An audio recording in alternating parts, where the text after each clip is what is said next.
Hello.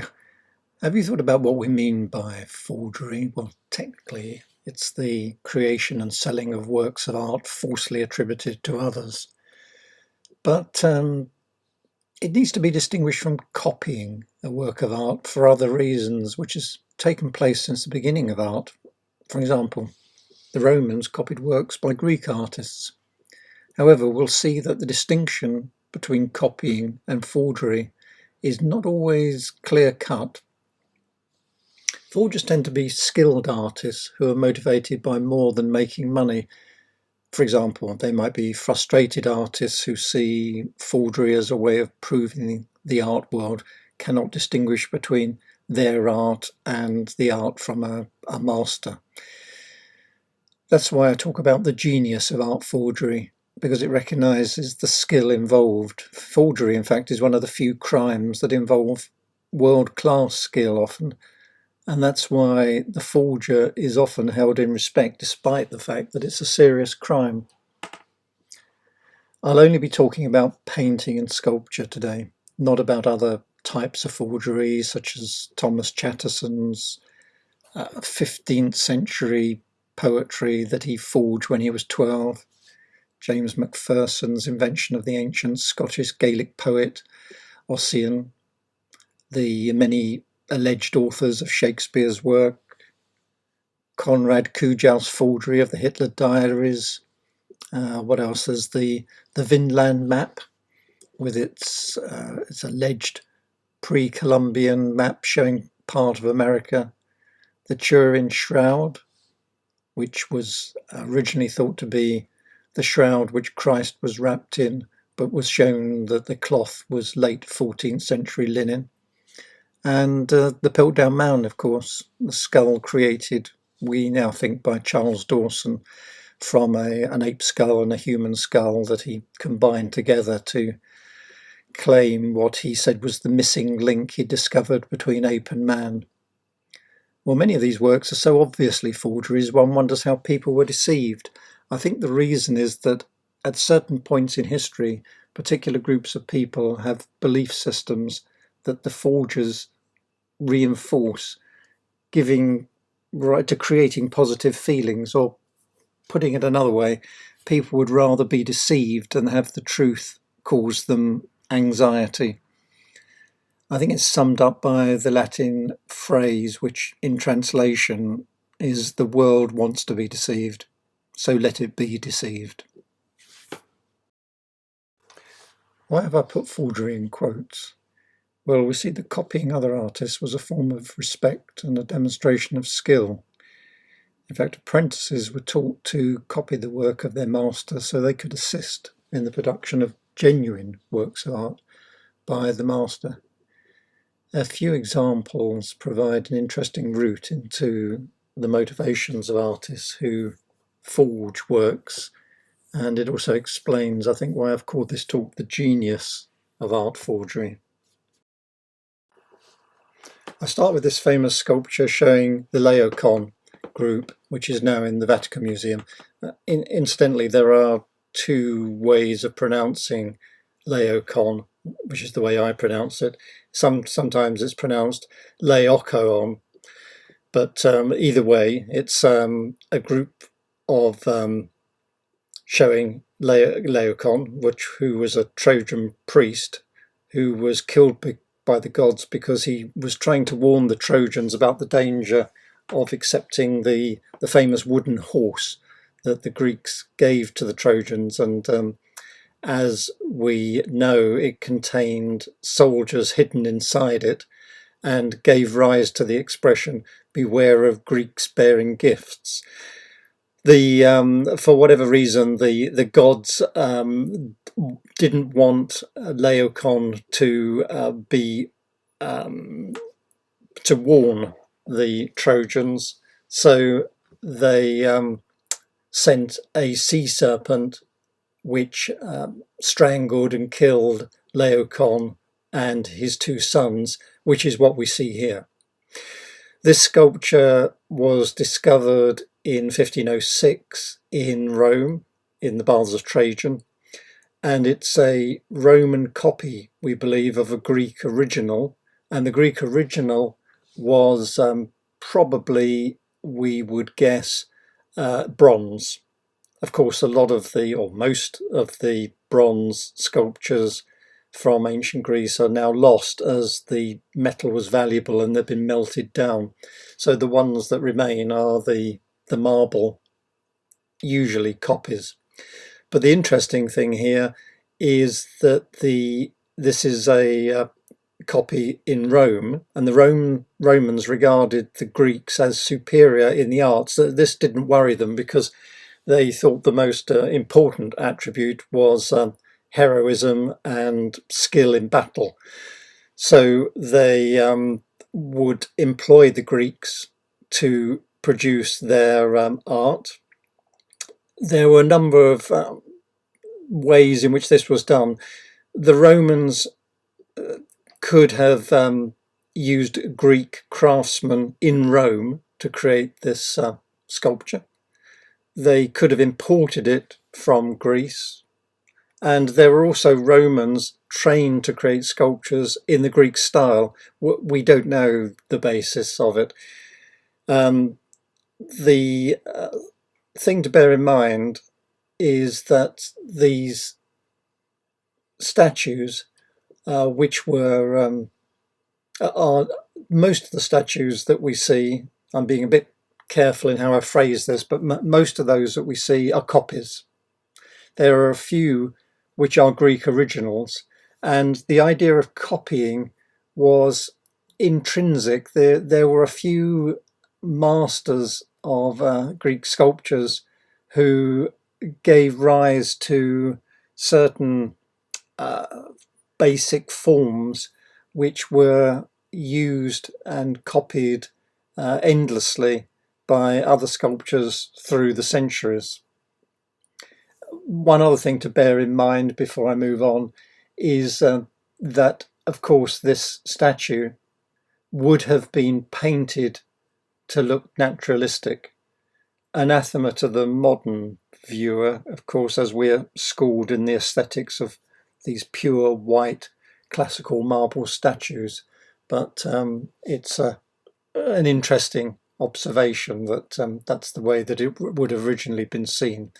But the point I'm making here is that copying is or was intrinsic to the way that art was produced in the classical world. So let's step on to the Middle Ages.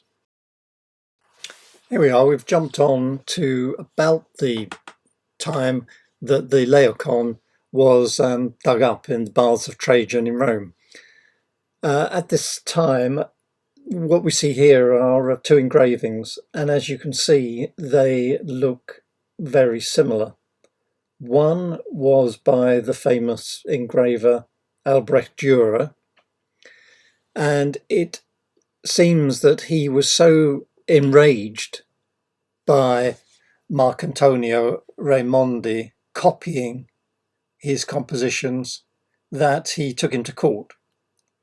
He actually won the court case in Venice against Raimondi, but the court ruled that Raimondi couldn't use Dürer's name on the engraving or his monogram, which you can see in right at the bottom, just to the right of centre, but that copying Dürer's Life of the Virgin series was nothing that he could be blamed for, as it demonstrated his skill as an artist, and they said in court that Dürer should be flattered that his work was considered important enough to copy.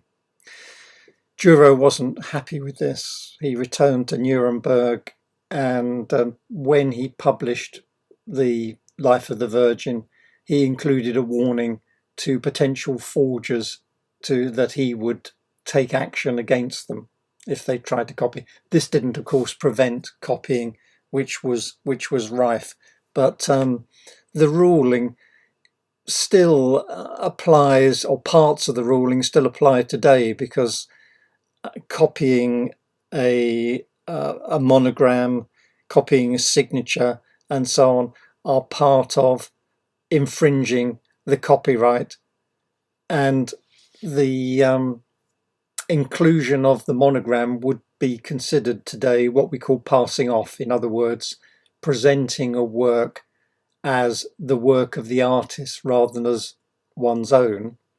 And that would be a violation of modern trademark law. And we can see that was the basis of the court's ruling, that Raimondi couldn't pass off the work as a work produced by Dürer.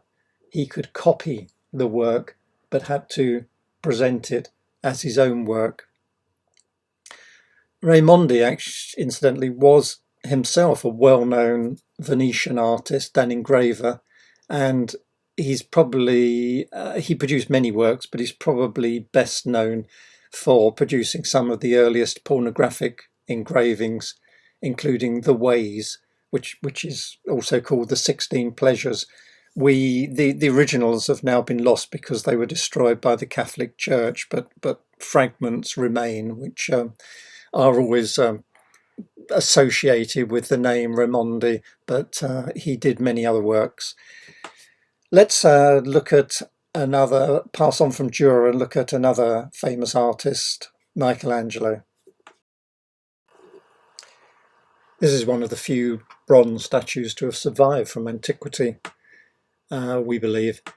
It's at the Metropolitan Museum of Art, and it shows us sleeping Eros, a subject which was extremely popular in the classical period, although we don't know why or its exact role. Maybe it was just something that was sweet, sentimental. In 1496, Michelangelo, who was only 21 at the time and little known at that time, set out to produce a fake Roman marble statue of a sleeping Eros. His first biographer, Paolo Giorio, wrote, "Michelangelo achieved the highest glory in sculpture when he made Eros of marble and afterwards kept him buried in the grounds for some time and then presented the light again, but already with those spots and marks that he acquired, as well as with other minor imperfections that were intentionally applied to her in such a way that Eros looked like an ancient one. Then he sold it for a great price through an intermediary to Cardinal Riario." Well, like the majority of works by the old masters, Michelangelo's statue unfortunately is now lost, which is why I'm showing you a genuine Greek bronze, so that you can see the type of work that he produced. Although, as you just heard, Michelangelo's was in marble, and as you also heard, he used the techniques that forgers still use to age a work to make it look genuine of the period, which at this time would have been 1500 years previous. And in this case, he buried it in the ground in order to age the work. The statue that he produced was sold to a cardinal, and the cardinal discovered that the statue was a fake and returned it to the dealer who'd sold it to him. This potentially was very serious because the cardinal had bought it for a lot of money, thinking it was original, and had been fooled. You don't do that sort of thing to a cardinal. However, Michelangelo wasn't arrested because the cardinal admired the skill demonstrated by the forger. And at the time, the test of a young artist was their ability to produce works that were indistinguishable from the original. And so Michelangelo had succeeded in achieving what all students of art at the time tried to achieve. The dealer sold the work, was then known to be a forgery, but the dealer easily sold it. He in fact sold it to Cesare Borgia. And in 1502, that's some 6 years later, it was presented as a gift to Isabella d'Este in Mantua, where the statue took pride of place, because by then Michelangelo had become famous and his works were valuable and desirable in their own right as produced by Michelangelo, rather than as previously produced as a copy of a forgery of a classical work. The Michelangelo produced other forgeries. His most famous biographer, Vasari, who admired Michelangelo above all other artists, wrote in admiration of this. Vasari wrote, "He copied the drawings of the old masters so beautifully that his copies could not be distinguished from the originals. He subtly toned and aged paper." We don't know how many of the works today of this period are actually copies made by Michelangelo. Why was copying so admired? Well, because one of the fundamental skills required of an artist was the ability to produce something that looked like the masters. The other ability that was recognized, which separated copying from, like the statue of Eros produced by Michelangelo, to take it to another level, was imagination. So the artist was expected to be able to copy to the extent that they could fool anyone, but then to produce their own works, which included that essential element of imagination and separated their works from the work of other masters. The words fake and forgery are often used interchangeably, which is fine, but sometimes they are distinguished. A forgery is an object that's made with a fraudulent intention of imitating somebody else, and a fake is an original painting that has been altered in some way. For example, someone might find a painting that they believed was by a famous artist, but they didn't have the provenance, they couldn't prove it. They could create a fake by adding the signature, forging the signature of the famous artist. And in court, if a forger is tried for fraud, so fraud is the basis of forgery, things can be faked for many non-criminal reasons.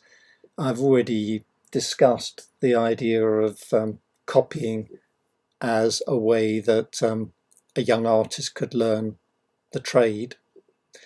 And here we have an example. This is the Mona Lisa, what's believed to be the original Mona Lisa in the Louvre, alongside a Mona Lisa that is in the Prado in Madrid.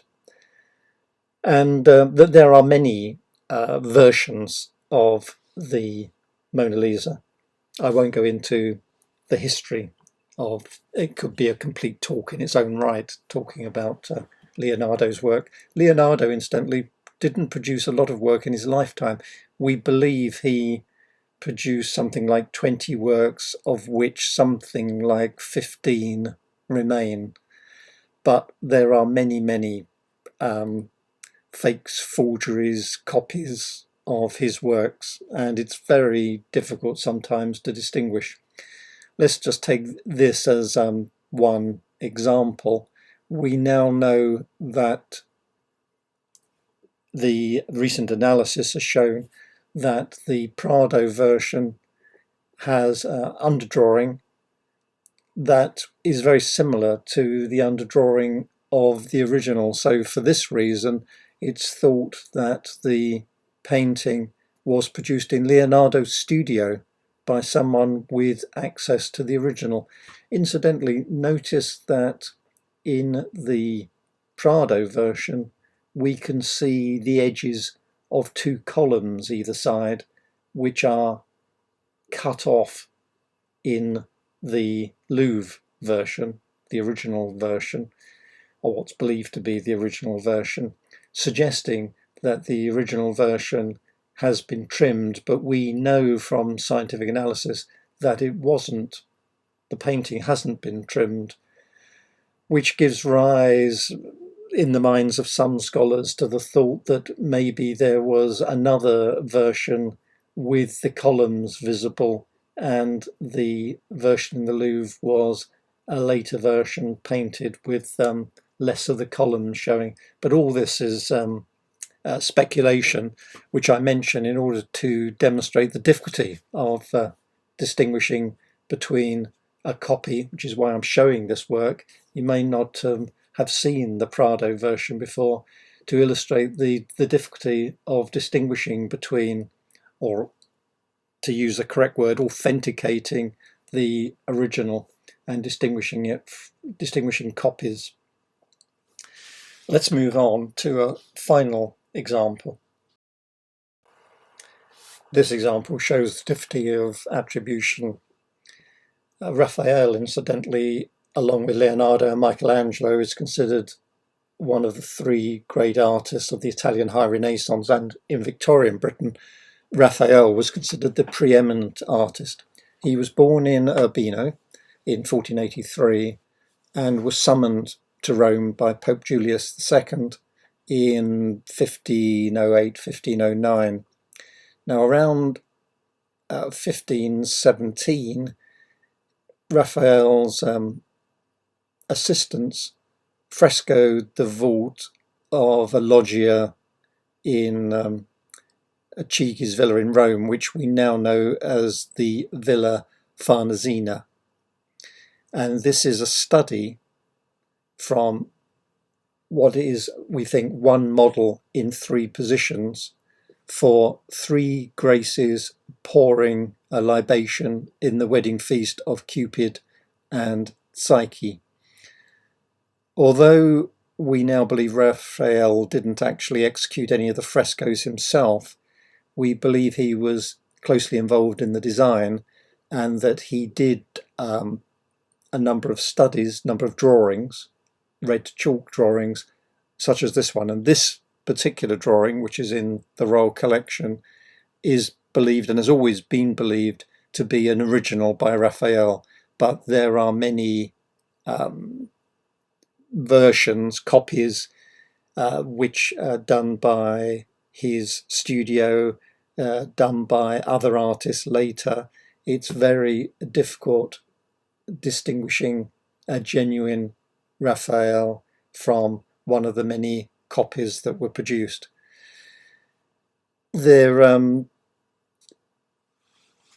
It's believed that Raphael was involved in preparing some of the scenes and the original design for the Farnesina frescoes.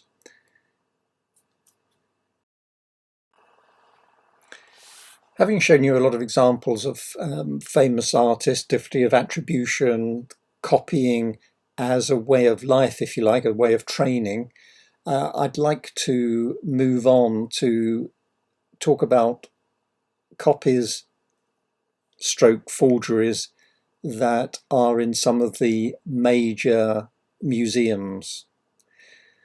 I like to talk in more detail about the John Paul Getty Museum. John Paul Getty Museum, incidentally, had an enormous budget. Its budget at one stage was something like $100 million a year, compared with the British Museum's budget of £100,000 a year.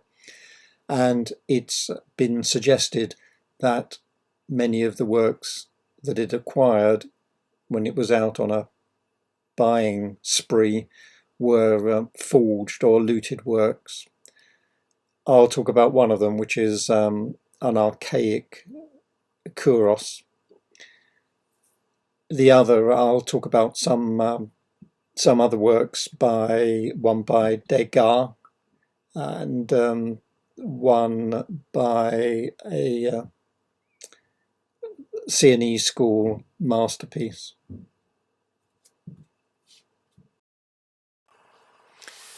Here's an example from the John Paul Getty Museum. This is an archaic kouros, or standing statue, an early Greek statue, which was bought by the museum for many millions of dollars, somewhere between $7 and $12 million, it's thought.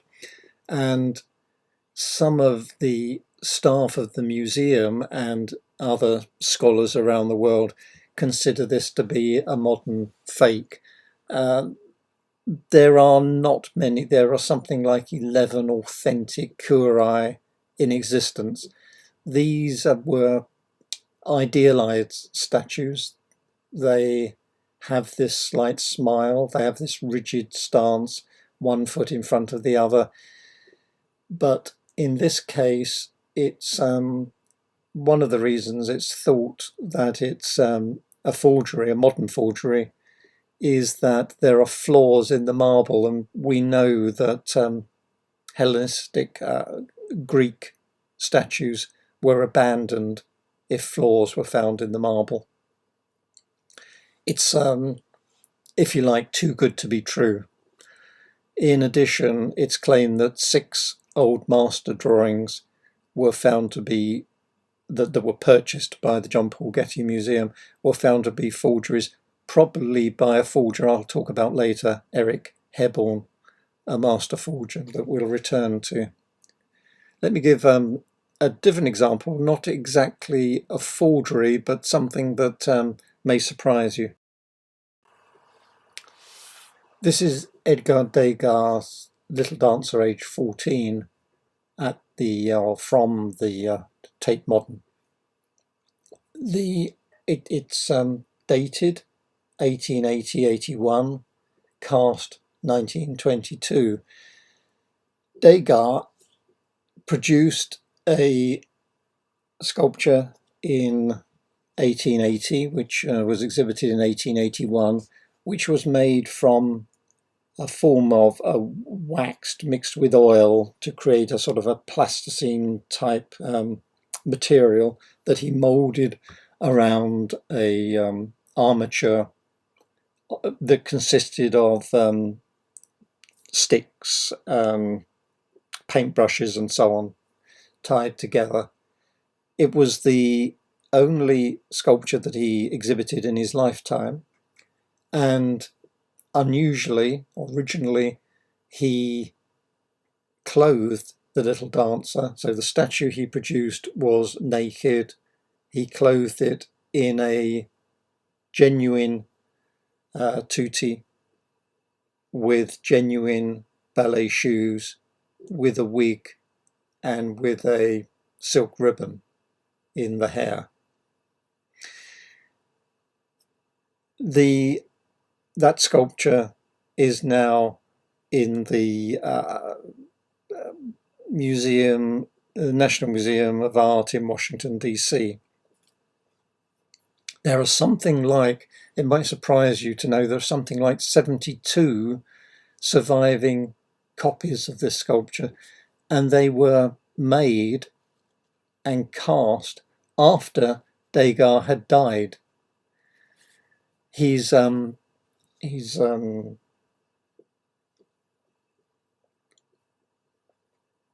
heirs produced a bronze master cast and produced something like 23 versions, and other versions have been produced since then. The Tate acquired this version knowing that it was one of the copies. It wasn't produced by Degas directly. It wasn't produced in his lifetime. It was cast after he had died. So, but it was based on the original. It's not, as you can see from this photograph, the ballet shoes have been replaced by cast bronze shoes, and the hair is not a wig, it's cast bronze, but the dress is an original dress, which incidentally, although it's showing its age, it was originally smeared, as Degas himself did, with this wax material to tone in the dress with the material that he originally used, the clay that he originally used. So in keeping with the original, when this version was produced, it was toned in the same way. This illustrates, I think, that in museums there are copies of works by famous artists that, in a sense, are presented to the public as original works of artists, but without any intention to deceive. They're closely linked to the history of the artist, let's put it that way. And of course, the label attached explains the provenance of the work.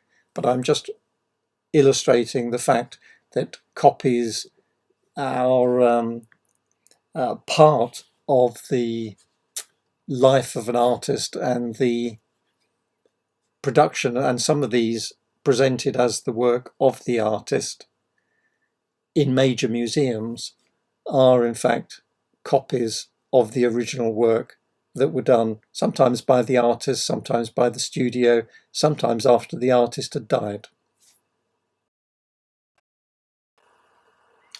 Having established the difficulty and in some cases the impossibility of establishing authenticity, I'd like to now look at forgers and their motivations. We know there are forgers, and I'll be talking about them. I've been suggesting that it's almost impossible to distinguish, but it isn't. We do know of many genuine forgeries by forgers, and we understand their motivations because they've been interviewed, they've written books, and so on. You might imagine that the motivation is purely financial, that a work is forged in order to sell it as an original for more money than the artist could make selling their work as their own. But we'll see that it's not as simple as that. Motivations include pride is a very important one.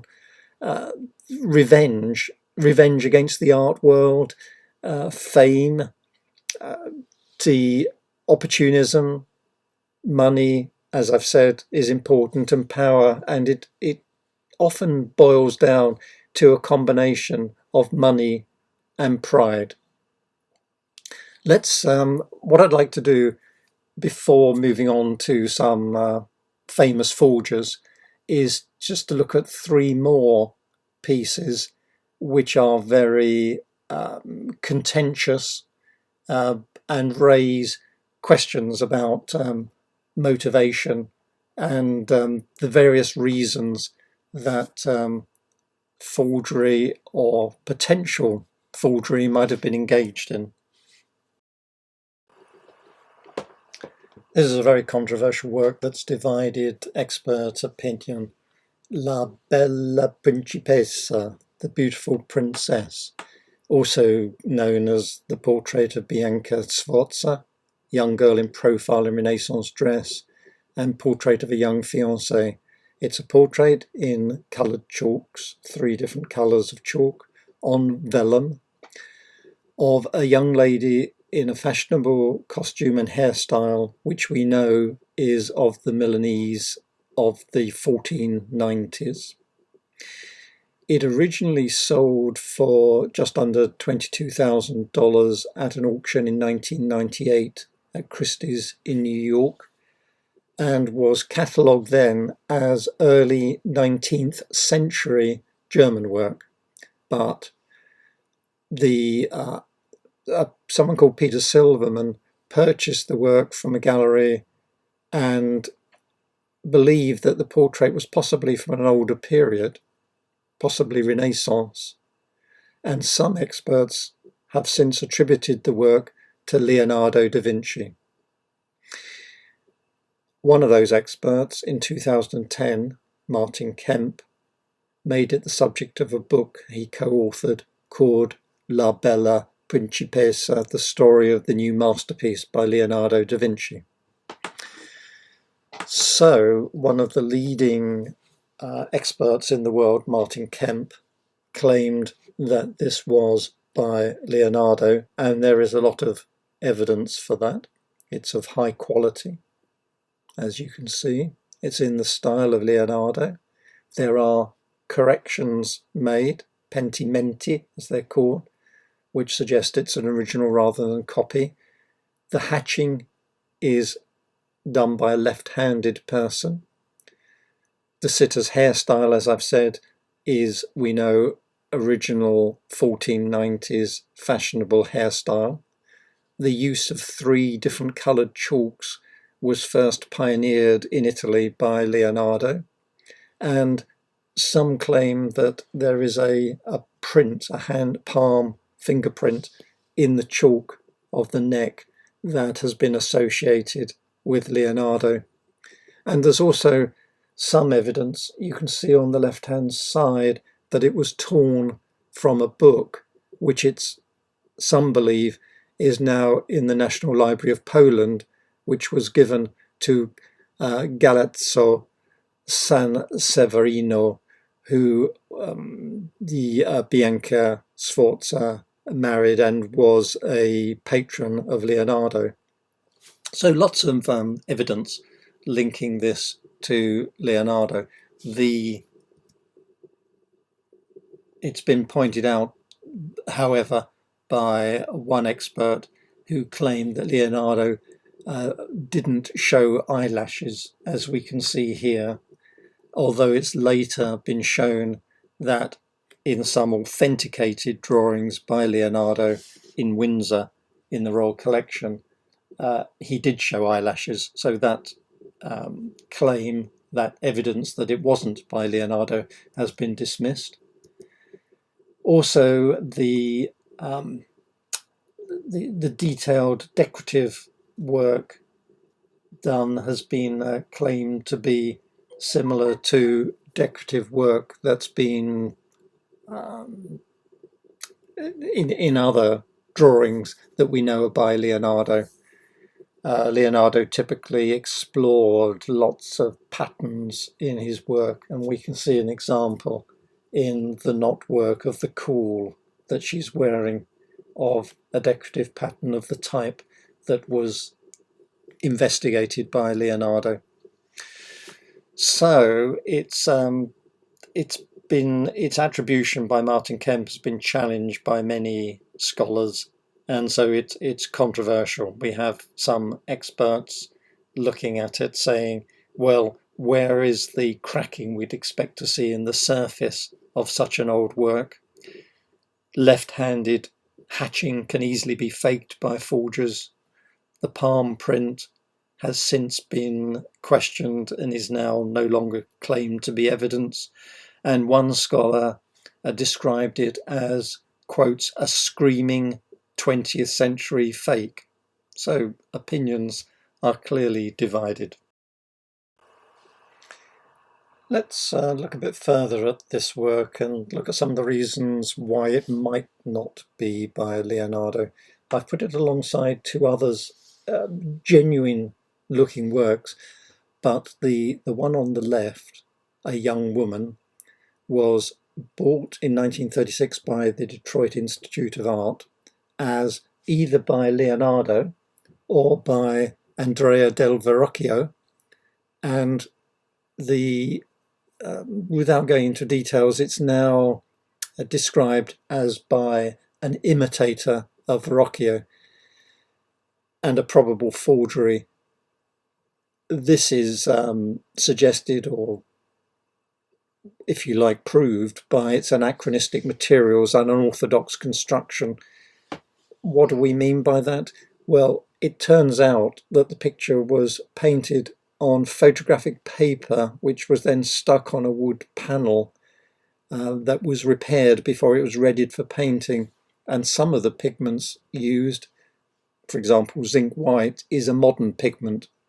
So this all suggests that the painting on the left is a 20th century forgery.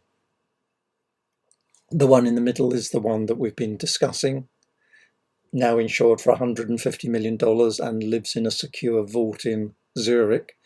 The portrait on the right is also called A Young Woman and was attributed to Piero Pollaiuolo by Bernard Berenson, one of the most famous American art historians, connoisseurs, been described as a connoisseur amongst connoisseurs.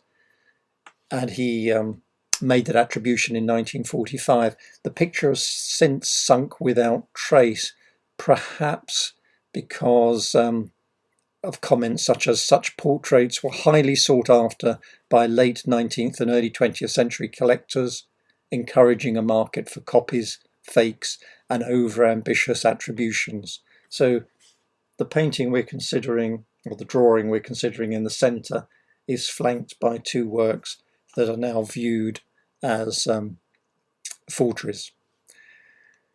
The problem with some of the problems of La Bella Principessa I've mentioned. It's mixed media, 3 chalks, ink, and a liquid colour, which Leonardo didn't use elsewhere. It's on vellum, a type of leather which Leonardo didn't use elsewhere. In fact, he was a strict vegetarian, which may be the reason. The look of the woman is not typical of the period. It looks too modern in a way. It's arguable, but that's one view of the work. This idea of looking at a work and judging from the feel of the work whether it's genuine is traditional connoisseurship, and it has been replaced since really the 1930s by more scientific analysis, and particularly by provenance. In other words, if a work of art doesn't have a well-established, proven provenance history that can be traced and proven, then it tends to be dismissed. This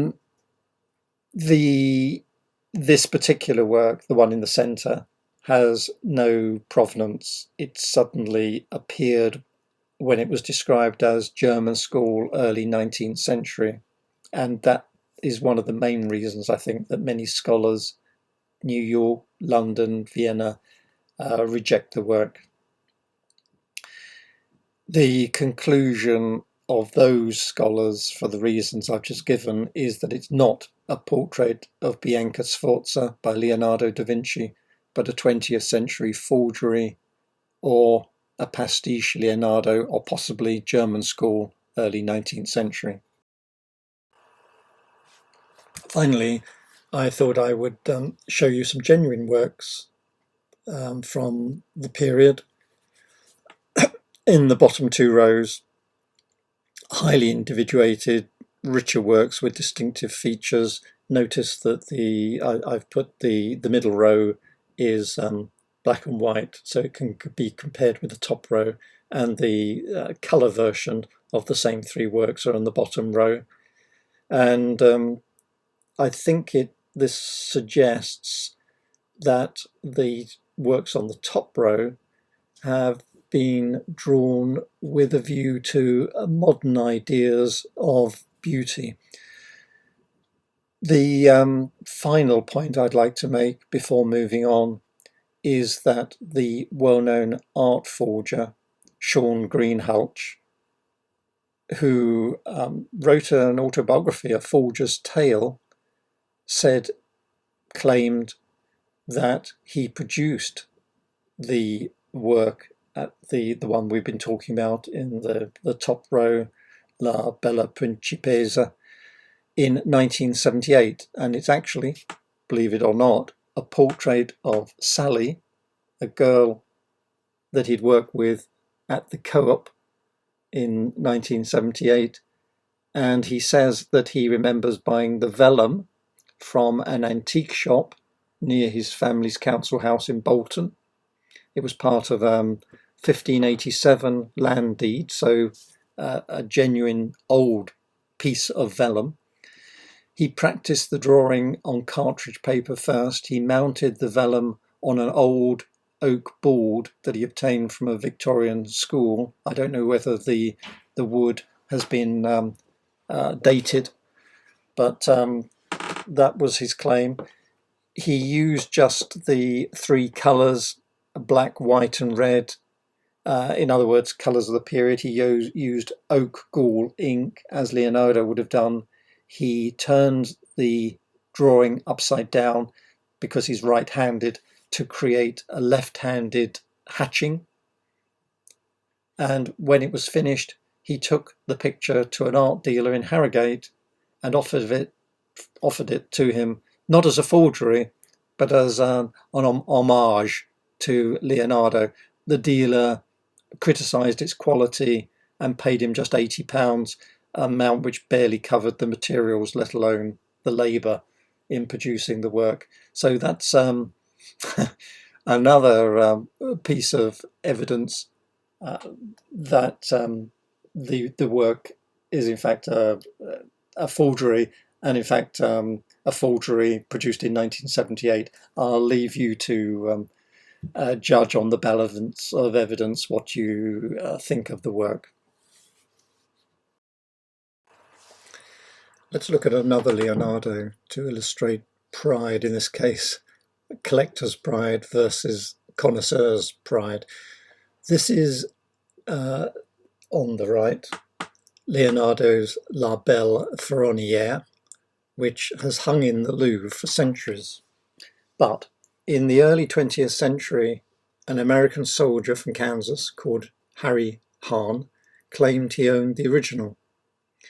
The story is that he and his wife claimed they'd received their very good version as a wedding gift from a relative who they wouldn't name. Then, in 1919, they tried to sell their version as an original Leonardo, the original Leonardo, for $225,000, but the sale fell through when an influential British art dealer, Sir Joseph Devine, declared the Kansas version was a copy, although he hadn't actually seen it. I believe that he was called by an American journalist and said words to the effect that it must be a copy because the original is in the Louvre. The Hahns then sued Devine for $500,000, and the court case revolved around the ability of experts to determine a forgery. Remember, this was in 1920 the court case took place. Devine employed an American connoisseur by the name of Bernard Berenson, who I've already mentioned, known as the connoisseur of connoisseurs, and he claimed he had a magical sixth sense for authenticity, and many people believed him. In fact, often the same applies today. Although there is rigorous scientific analysis can only disprove, and not always then. And buyers often still rely on the word of experts, of connoisseurs. Well, the trial began or took place before any form of scientific analysis took place, and before the importance of provenance really took hold. The key thing was connoisseurship, the opinion of experts. But the trial also became a class war between the socially elite experts against the working class Hahn family, and the jury couldn't decide. The Hahns wanted a retrial, but Devine paid them $60,000 in an out-of-court settlement in order to stop it dragging on. In 2010, the Hahn version sold at auction, described as by a follower of Leonardo and painted, quotes, before 1750, and it sold to an anonymous buyer for $1.3 million against an estimate of $500,000. It sold at Sotheby's, and one of the directors at Sotheby's said that the buyer thought it a beautiful painting and didn't buy it as a Leonardo, bought it as a beautiful painting in its own right.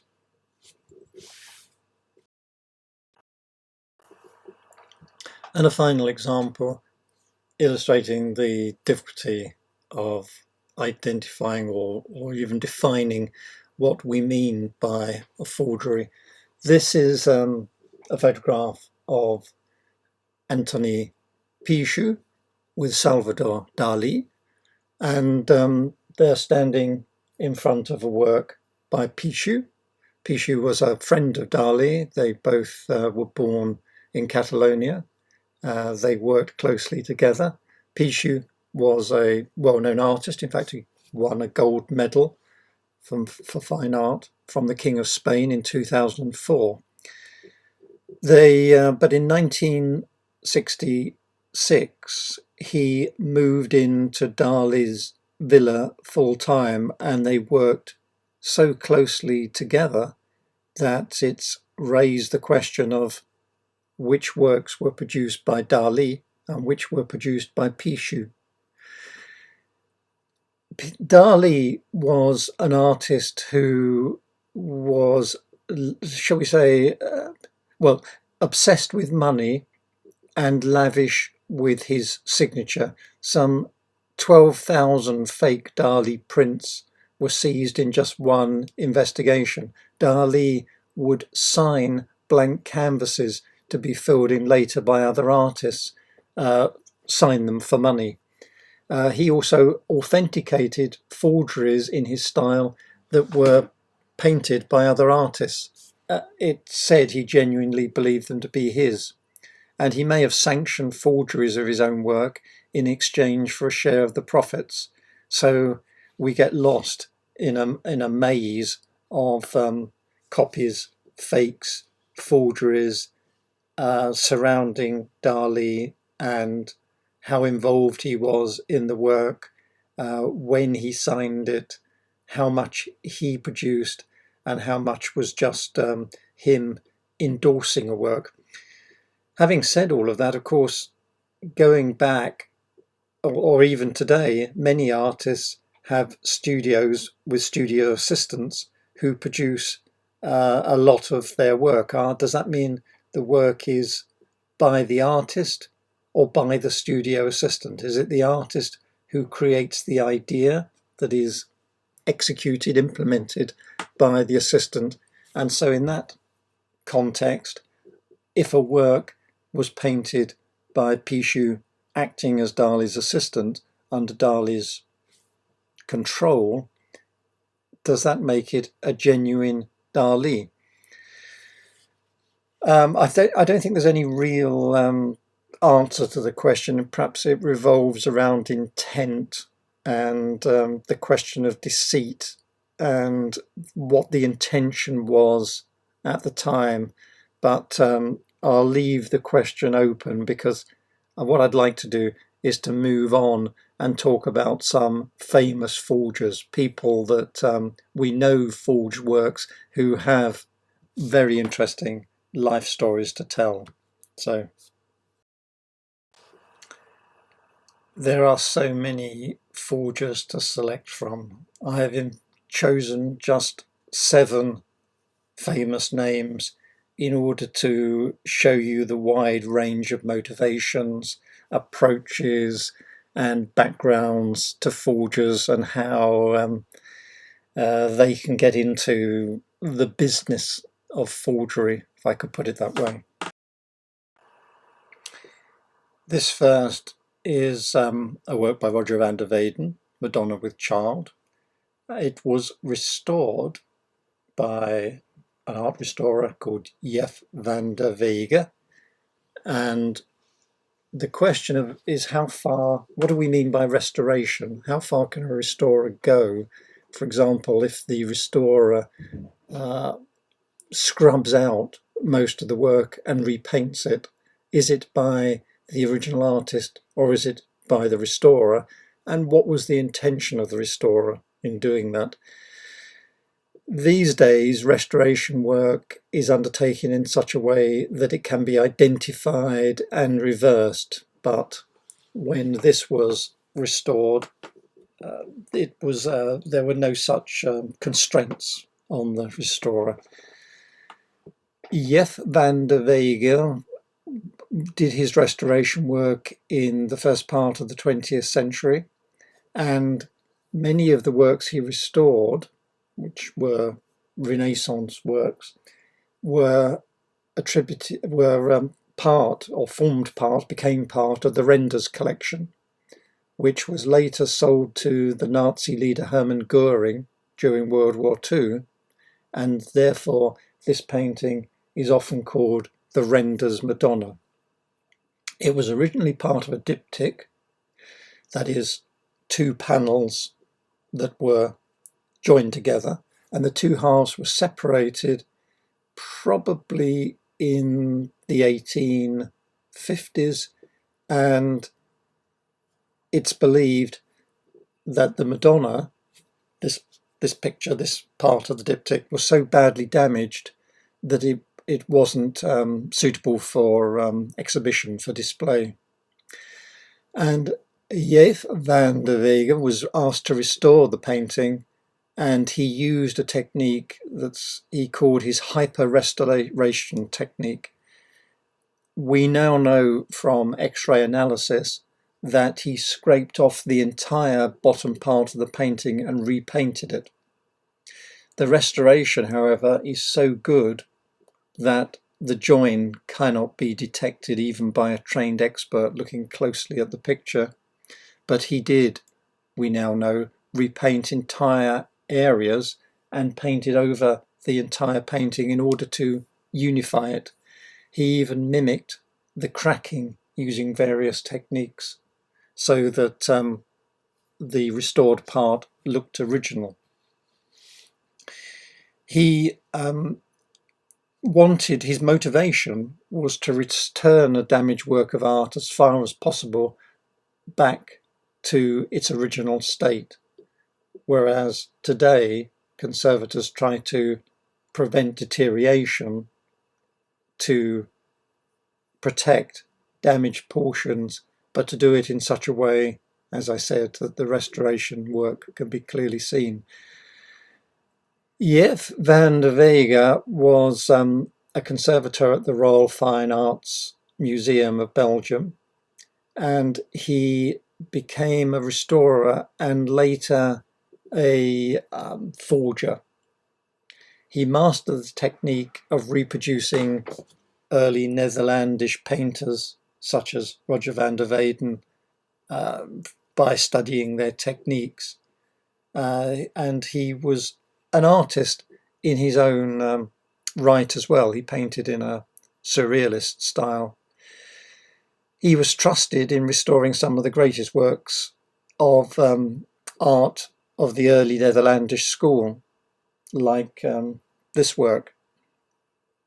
And he was a respected conservator. The discovery about how much he had restored and how much he had repainted the work did not become apparent until much later, when the works were X-rayed, and it's discovered that large parts of the painting had been repainted by him. He became a consultant, and a friend of the Belgian banker Emile Renders, and helped him assemble the Renders collection, which was bought by Hermann Goering, as I said, in 1931 for 300 kilograms of gold, which at today's prices is about £11 million. We now know the collection included many forgeries and heavily restored works, and included a painting that Goering loved so much that he took it with him when he fled the Allies. When he was tried and captured and tried at Nuremberg, he committed suicide the night before he was to be hanged by taking a cyanide pill, but he was told that most of the works that he had acquired and loved so much were fakes before he committed suicide. This is another famous art forger, Han van Meegeren. He was a great forger of Vermeer. But his motivation is he originally set out to take revenge on the art world. He started as a painter, set out to become an artist, but critics lambasted him. They found his work to be tired and derivative. I think I've got an example of the sort of work he painted. This work is called Half Naked. So this is an original work by Han van Meegeren of the type that art critics found, as I said, to be tired and derivative. And he felt that they had destroyed his career and decided to prove his talent by forging some of the world's most famous artists, including Frans Hals, Peter van Gogh, and Johannes Vermeer. His most successful forgery was this one, Supper at Emmaus, which he painted in 1937, and it was hailed as a real Vermeer by famous art experts at the time. A masterpiece of Vermeer of Delft, wrote one, a wonderful moment of being confronted with a hitherto unknown painting by a great master. He made a fortune.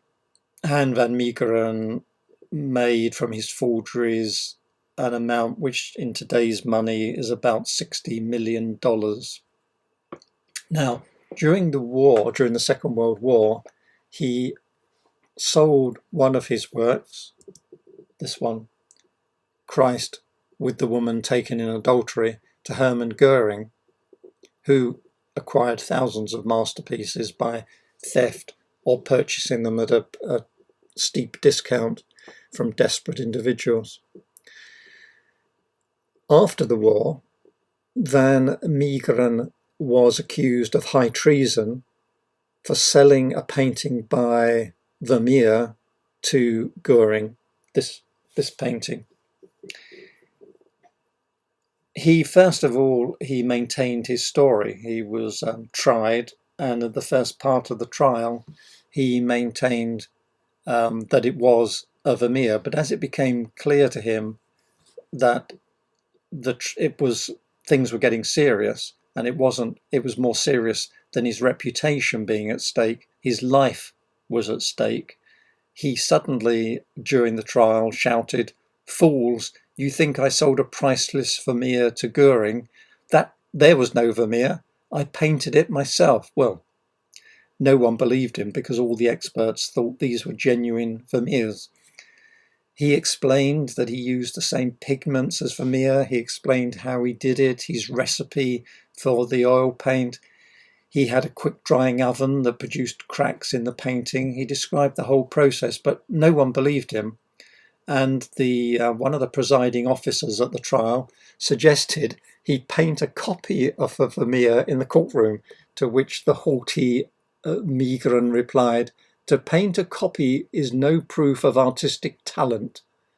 In all my career, I have never painted a copy, but I shall paint you a new Vermeer. I shall paint you a masterpiece." And so he did. In the courtroom, he painted a new Vermeer in the same style that no one had ever seen before, proving himself to be a master forger. And in the process, he went from being a traitorous Nazi collaborator to a folk hero who had fooled the Germans. And he became known as the man who swindled Goering.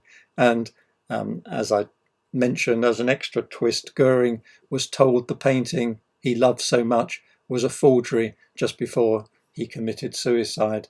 One wonders today how these paintings could have been seen to be Vermeers. They're so clearly not by Vermeer to the modern eye, and I think it comes back to the point that people, in a way, wanted to be deceived. The story that the experts came up with, that these were early Vermeers, they could see that the style was different, and that early Vermeers were often religious subjects which don't figure in later Vermeers. But nevertheless, it's difficult to see how they could have viewed this as a Vermeer, but they did. This is by Eric Hebborn, who's been described as the most skillful of all forgers, a London painter. Again, struggled to find a market for his own work, so he turned to forgery in revenge against the art world, who he thought couldn't appreciate a good work of art if they saw it. He produced many, some say thousands, of forgeries over his career, if that's the right word. He made a lot of money as a bonus. He rarely copied a known work, but produced work in the style of the old masters like Van Meegeren. What he would do, he had some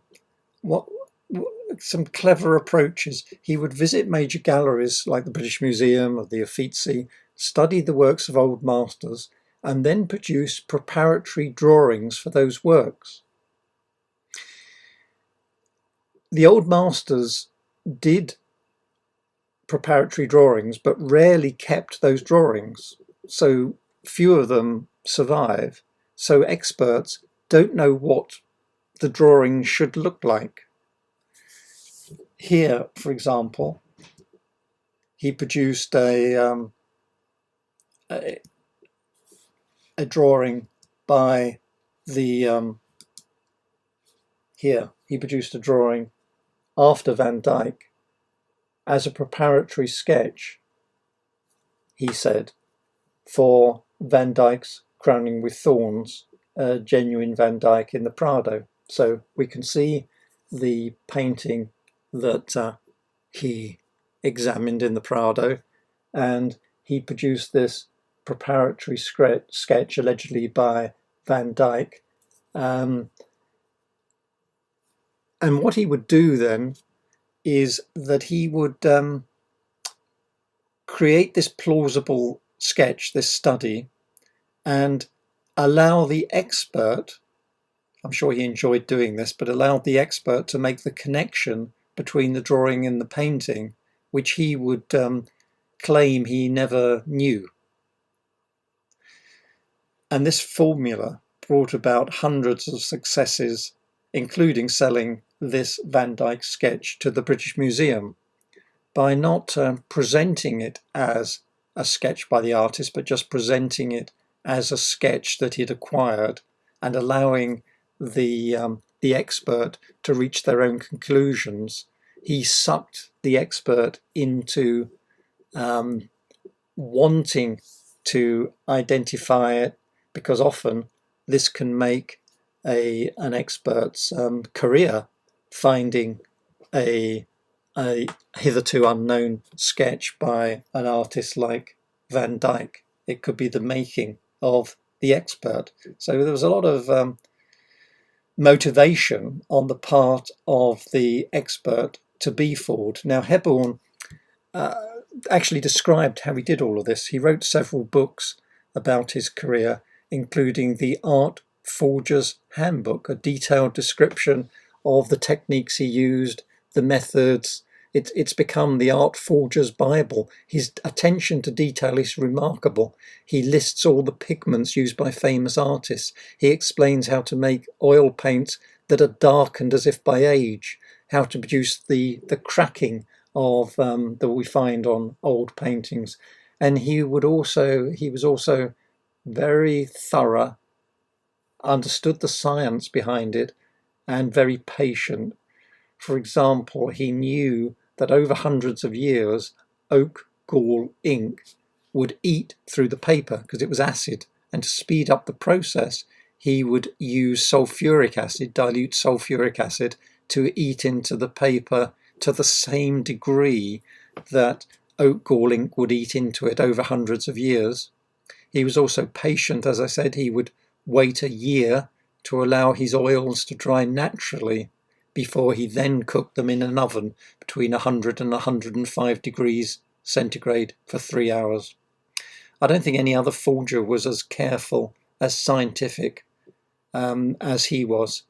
and he studied the latest scientific techniques to understand them and to understand how to fool the scientist using those techniques. He was charismatic character, entertaining, um, and but he, being a criminal, a forger, he mixed with the dark side of the art world, and in 1996 he was murdered in Rome.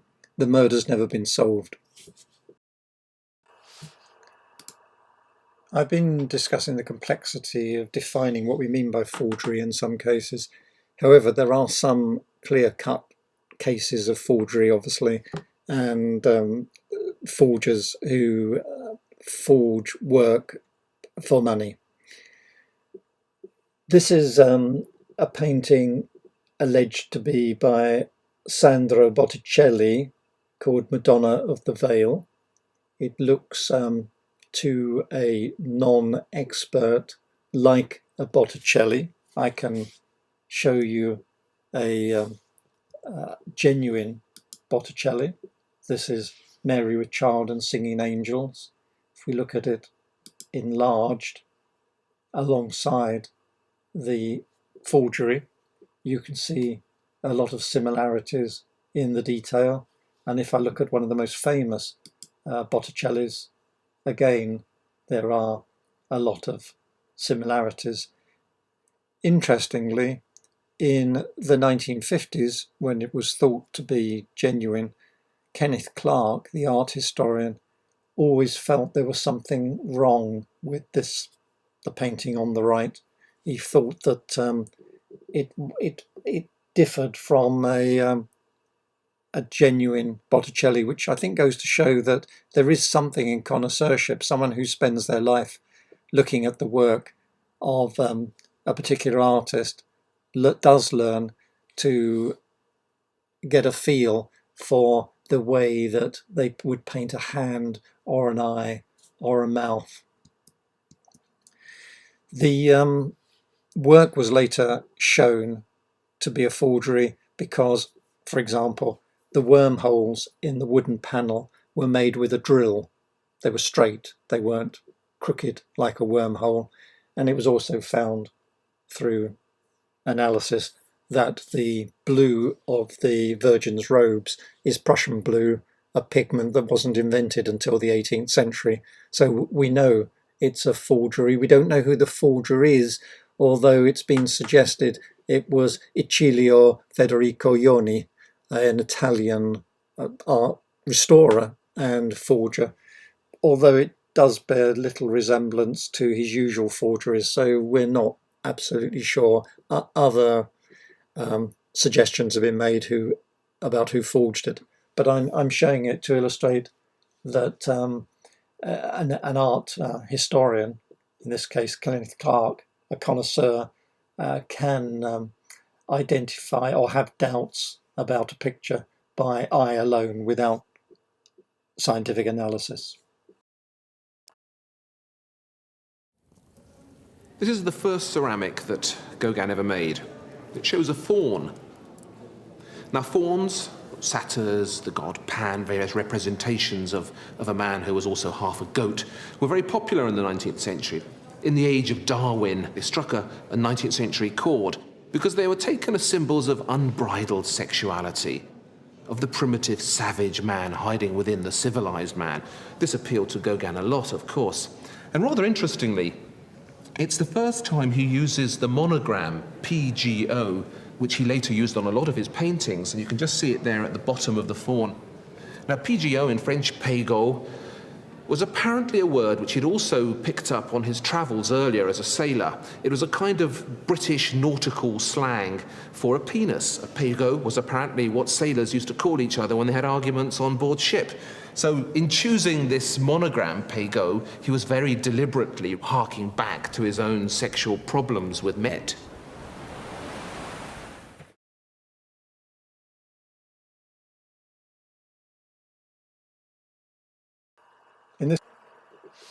In the video, we can see how Valdemar Jonischek was taken in by the faun, understandably.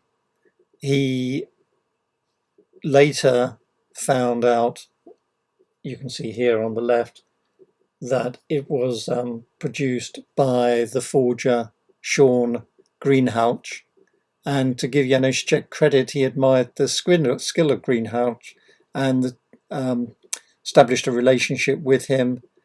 And 2 years after Greenhalgh got out of prison, Januszczyk persuaded him to make a copy of an Anglo-Saxon brooch, one of Jan Greenhalgh's many skills, for a TV documentary.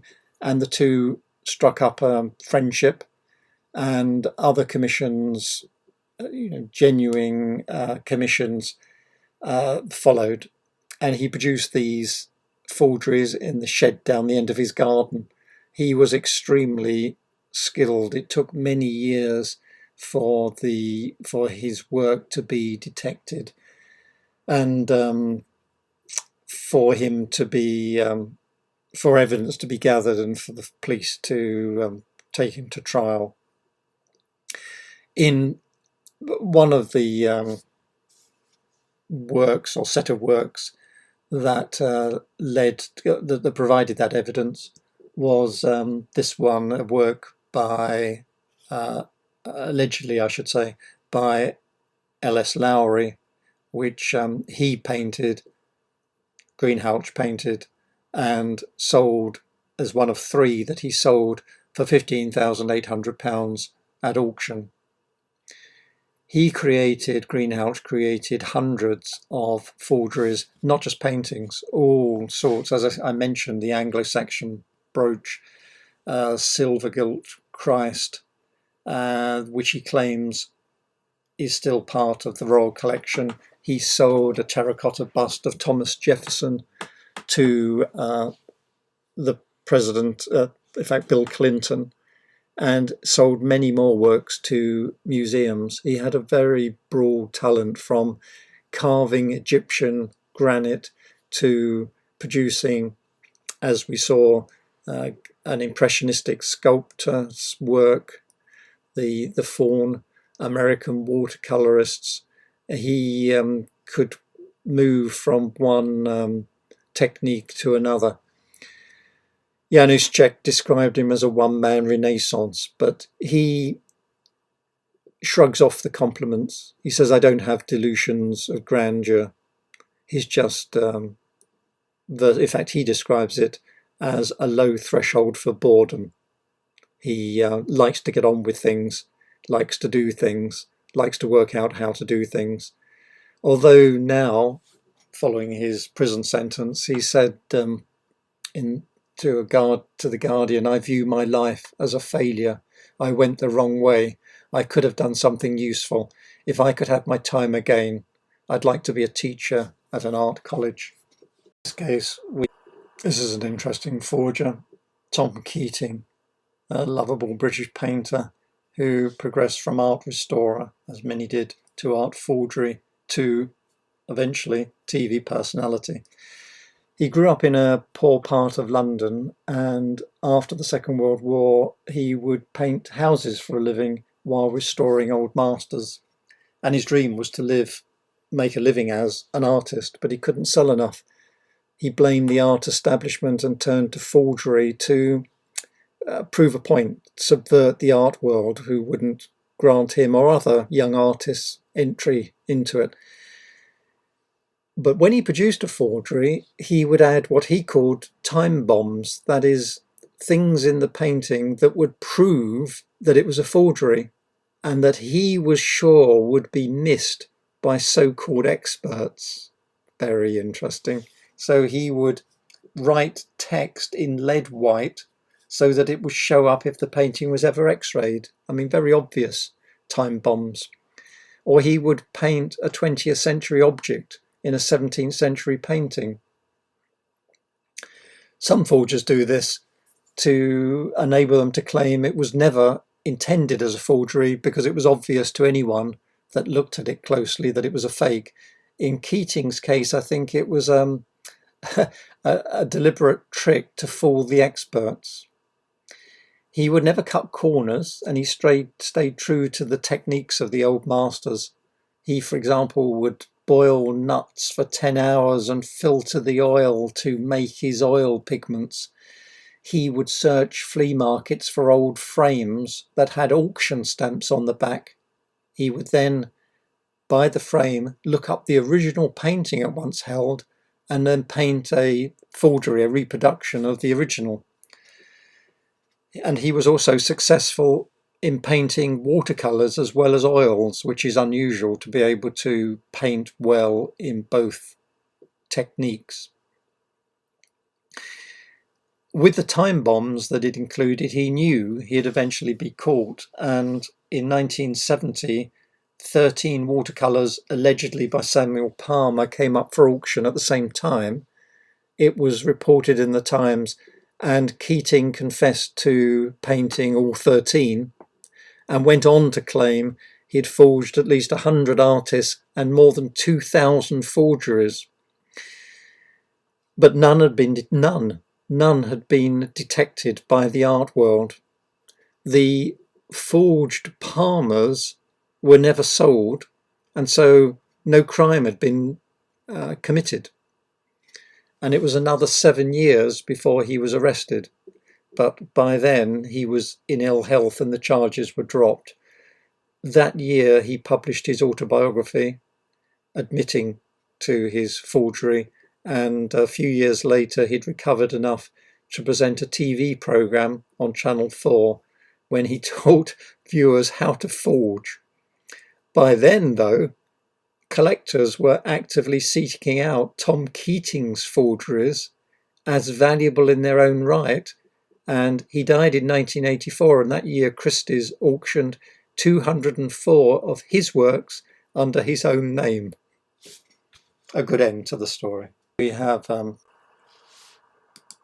selected this work because there's a different twist to it. The artist, John Myatt, was actively recruited by John Drew to forge works and present them to the art world using a provenance trap that John Drew had devised.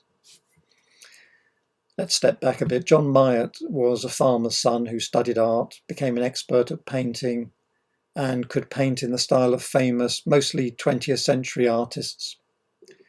But his career never took off, and he became a teacher. He became separated from his wife. He stopped teaching to look after his young children and wondered if he could make money from his talent, and began to advertise genuine fakes, 19th and 20th century paintings from £150. He would paint any work requested and sign it with his own name. There was nothing criminal in this. But he didn't sell many. He only sold a handful of works. But one of them he sold to John Drew. One day Drew contacted him to say that Christie's had accepted one of his paintings as a genuine painting by a cubist artist and had sold it for £25,000. And Drew suggested they work together, and Myatt, who had never considered crime, succumbed to temptation. He painted in the style of Chagall, Giacometti, Matisse, Nicholson, Jean Dubuffet, and many others. Police estimate he painted over 200 forgeries and earned something like £275,000 as his cut from Drew. He didn't make any attempt to emulate the artist's materials in this case. He would use emulsion paint instead of oils. So it was down to Drew to produce the provenance that proved they were authentic. And how did he do that? Well, what Drew did, his novel idea, was that he would forge letters, receipts, inventory notes from galleries, museums, and individuals who no longer existed or were no longer alive. And then he went into the real historic archives, the Victoria and Albert Museum, the Tate, the Institute of Contemporary Art, and he would insert these forgeries into the archive. So when a work was submitted to an auction house, it would check the catalogue raisonné, the the book describing all the known works by the artist, and the auction house would fail to find it. It wouldn't be in there. So the next thing they would do is they would check the archives. They would visit the V&A, the Tate, the ICA archives, the historic records, and then they would find the planted material that would describe the painting they were looking at. So because they had done the research and found it in a what appeared to be a genuine location, an unquestionable location, it proved, in quotes, it proved to them that it was a genuine work of art by the artist. They were just finding the documents that had been planted by Drew. Of course, this has a double negative effect on the art world because we don't know how many other documents Drew falsely planted. So we have the forgeries, the paintings themselves, circulating in the art world. And we also have these fake receipts and letters that have been seeded into the historical record, undermining the reliability of the very ground on which all scholarship begins. Another argument. Finally, I'd just like to talk briefly about the future of detection, of the scientific analysis of painting, some of the techniques used and some of the techniques that are becoming available. Expert. Here we have a painting by Roger van der Weyden, and the interesting thing about this painting, this particular version, is in the Museum of Fine Arts in Boston. It's called St. Luke Drawing the Virgin, and there are 4 paintings purporting to be the original in galleries around the world. So the question is, which one is the original? It's been a long-running debate and various techniques have been used, but a combination of X-ray radiography and infrared reflectography have, I think, established which is the original. Let's look at the X-ray first of this particular work. On the left, we see an X-ray of the Virgin's head, and you'll notice around the head there's a sort of a halo effect and a smudging on the side of the face, which shows that changes were made while it was being painted. And then similarly, if we look at the infrared reflectogram, reflecting infrared light off the painting to see the underdrawing, we can see the position of the features of the face were changed before establishing the final position of the head. Both of these things, these changes, the pentimenti as they're called, changes while the painting was being produced, while in progress, shows that this painting, the one in Boston, is likely to be the original, because a copy, someone who copies a painting, doesn't need to make changes, they just copy it. Whereas when we can look underneath the surface of the painting and see that one of these 4 paintings changes have been made, that it shows or indicates, strongly indicates, that that is the original painting, which is now believed by experts to be the one in the Museum of Fine Arts in Boston. It's the original. Authentication in general involves it still involves connoisseurship.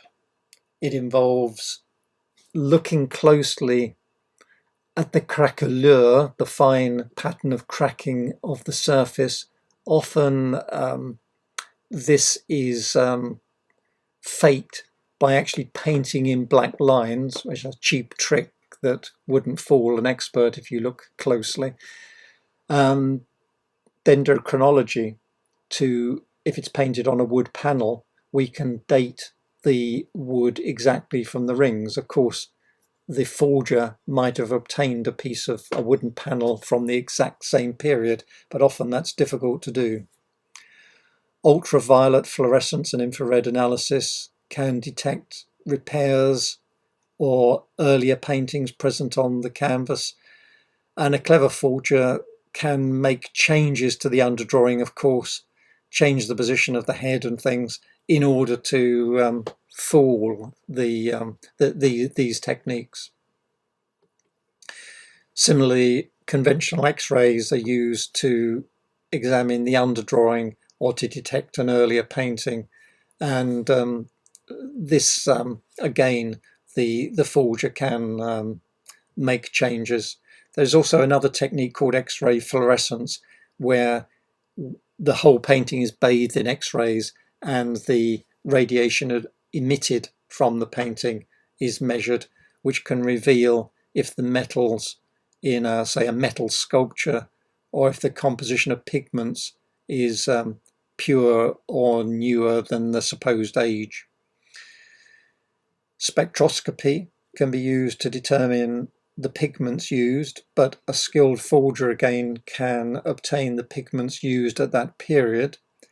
Carbon dating can be used to date ancient materials, but it generally, I'll say more about this in a moment, but in the past it needed a large quantity of material to do carbon dating.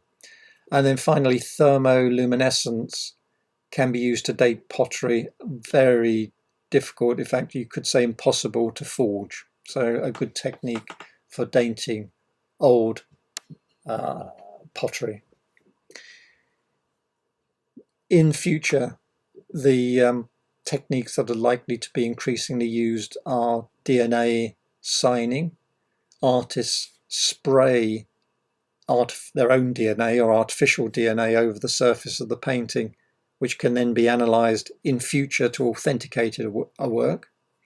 It's possible that in future DNA from the artist, such as skin cells or hair found in the pigment, can be analysed to authenticate a work as genuine. And we now have, as I mentioned just now, we can do carbon dating from tiny samples, what's called microcarbon dating, which uses micrograms of material, the size of a full stop. The test, radiocarbon dating of pigments, for example, is a test that can't be fooled, so it can be used to date both the canvas and the pigment. Valdemar, you know. The authentication now involves connoisseurship, science, and provenance, particularly provenance. Up to the 1930s, connoisseurship was the main, asking an expert was the main way that was used to authenticate a painting. Provenance wasn't regarded as so important, and scientific testing hadn't been established. The turning point was probably a trial in 1932 of Otto Wacker, and it was the first trial that involved using scientific analysis. Wacker was an art dealer representing a Russian family that he claimed had to sell their collection of 30 works by Vincent van Gogh. He was brought to trial when a number of buyers found they'd been sold forgeries. And at the trial, two Van Gogh experts disagreed about which works should be included and which were genuine and which weren't. It turned out that both experts were wrong. The police, in the meantime, had discovered that Wacker's brother, who was the forger, had many unfinished Van Goghs in his studio, and it was also discovered that they forged old masters as well. But the key point at the trial was that a distinguished chemist was asked to test the oil paints, and he found resin and lead mixed with the paint to make it dry quickly, chemicals that Van Gogh never used. And it was the pigment analysis that led to the dismissal of a very expensive Van Gogh that had been acquired by Chester Dale. But Dale, who'd bought the work, stubbornly refused to accept the painting was a forgery. He said, "I know, of course, that this is a controversial painting, but as long as I'm alive, it will be genuine." And he allegedly hid scientific evidence and faked provenance to convince the National Gallery of Art in Washington to accept the painting, which shows you the lengths that owners will go to in the belief that the work they own is genuine. But the trial, as I said, was a turning point, and increasingly scientific evidence was regarded as the objective arbiter, the thing that could damn a work by showing that, for example, the pigments weren't available when the work was painted. It's expensive, scientific analysis, and it can be destructive. And of course, it's not definitive. It says not who produced the work. It's a negative test. It can show that a work isn't genuine, but it can't prove that it is genuine. And forgers are also aware of all these scientific methods and can lay forensic traps, the equivalent of provenance traps that we've seen.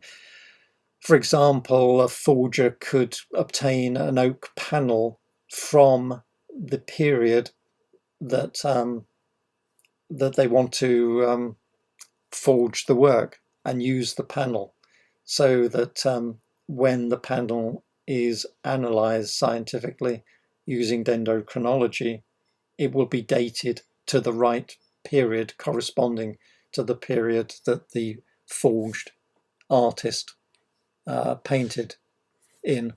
The final work, this is the so-called Crucifix Galeno, displayed at the Bargello in Florence.